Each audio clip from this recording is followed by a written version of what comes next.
Education is a huge problem in my country. More women are getting pulled from schools and are at risk. The literacy rate in Mozambique for women is 49%, which compared to men is 72%. Women do not get higher education because they are getting used for slavery and getting taken out of school to get married at 13. Mozambique is still a lively country with many landmarks and with a culturistic atmosphere. My name is Luisa Lubin. I live in Beira, Mozambique, and I am 13 years old. I am also the oldest of 5 siblings. My dad works as an agronomist for crop management and making, while my mom manages all of my siblings and the food we eat each night. I walk to school every day with my little sister Maya. Languages that are spoken here are Portuguese, Sangha, and Makua. Almost 47% of people in Mozambique understand or speak Portuguese.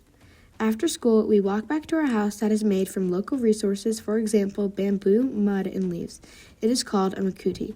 By that time, my mother is almost always back from the market with fresh crops to make my favorite African dish, peri-peri chicken with a side of cassava. Mozambique has beautiful landmarks and culture, but the most important part of Mozambique is their connections and community. Mozambique shows resilience and grace with all of their people. Another thing that people in my country and others who visit love is the food. My favorites that are very popular are rice, corn, bread, chicken, and any fresh crops. In Mozambique, the clothing is very colorful and bright. The main clothing piece or can be an accessory is called a kuplana. A kuplana can be worn as a dress, skirt, headdress, shawl, towel, and even a baby wrap. At first, before the Portuguese arrived, Mozambique was a vibrant country with agriculture, mining, and trade before small groups of Portuguese settlers came in the 16th century. The most important piece of Mozambique is the community. Mozambique has always had a luminous and diverse community. In the 18th century, slave trade became increasingly more important. It led all the way to the 19th century with Mozambicans being sold as slaves to the Portuguese and Brazilian South Atlantic trade system. As I said in the beginning, education is a huge problem in my country, but displacement has grown over the years to become just as bad. In 2017, more insurgents came to invade Cabo Delgado. The mortality rate in Mozambique has gone up to 58.2 deaths, and the infant mortality rate in Mozambique is 581 deaths. Mozambique is a very beautiful country, but the weather can get as bad as cyclones, severe droughts, and floods in the southern parts of Mozambique.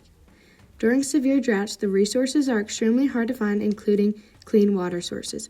The total amount of clean water sources here in Mozambique is 63.2%, but it is hardest to find water in the rural areas. Displacement is the biggest issue in Mozambique.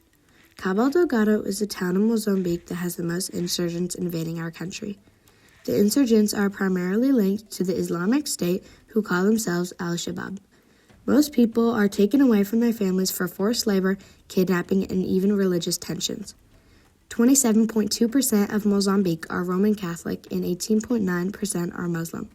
In Cabo Delgado, most churches, which are one of Mozambique's most famous landmarks, are getting burned down.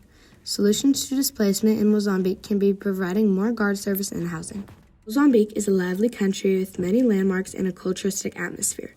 The more people help and support people who are dealing with displacement, Mozambique will be a better country already.